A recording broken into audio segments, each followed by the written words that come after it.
Hello students, here we are discussing question 29 of KVPY SX question paper which was held in year 2015. So let us observe what does this question says. A point charge Q which is given here rotates uniformly in a vertical circle of radius 1 mm.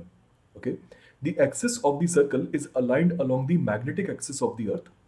What values of angular speed omega, at what value of the angular speed omega, the effective magnetic field at the center of circle B will be reduced to 0. Horizontal component of Earth's magnetic field is given as 30 microtesla. So basically question ये कर रहा है कि किसी एक horizontal axis के about एक particle rotate कर रहा है यूनिफॉर्म सर्कुलर मोशन में सच दैट कि उसका ओमेगा गिवन है. वो पार्टिकल सेंटर पर अपनी खुद की मैग्नेटिक फील्ड प्रोड्यूस करेगा एंड ये मैग्नेटिक फील्ड किस ओमेगा की वैल्यू पर अर्थ की मैग्नेटिक फील्ड से इक्वल एंड अपोजिट हो जाएगी, equal in magnitude but opposite in direction, so that कि net magnetic field at the centre becomes zero. Right, so इसका मतलब ये हुआ कि मुझे अर्थ की मैग्नेटिक फील्ड को ऑफ इट्स हॉरिजॉन्टल कंपोनेंट उसे इक्वेट करना पड़ेगा इस मूविंग पार्टिकल की के कारण जनरेटेड मैग्नेटिक फील्ड को. तो मुझे पता है कि अगर किसी एक सर्कुलर वायर में इलेक्ट्रिक करंट फ्लो करता है तो उस केस में उसके द्वारा सेंटर पर प्रोड्यूस की जाने वाली मैग्नेटिक फील्ड को इस फॉर्मूले से रिप्रेजेंट करते हैं. सो यहाँ पर जो अननोन फैक्टर है वो है आई. आई कैसे कैलकुलेट करेंगे? I will be simply equal to Q by T.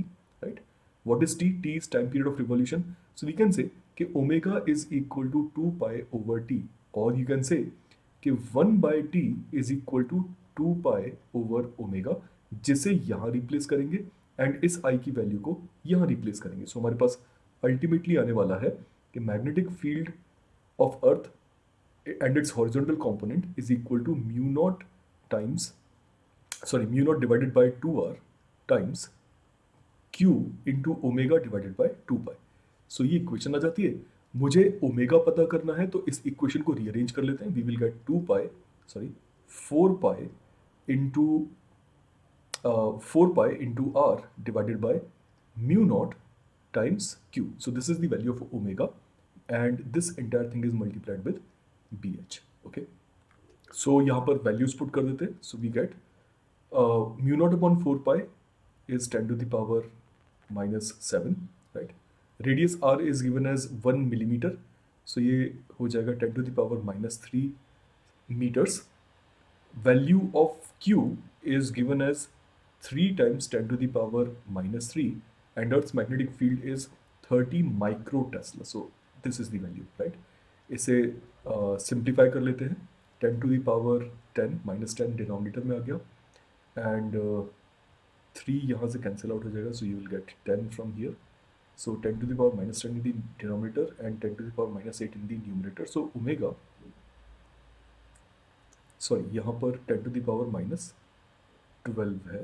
Right, so I think ये बेहतर है. 10 to the power -12 -7 will become -19. Numerator में जाएगा तो ये -8 के साथ में 11 हो जाएगा. So we are getting perfectly I think 10 to the power 11 radians per second as our final answer and hence option A becomes the correct answer.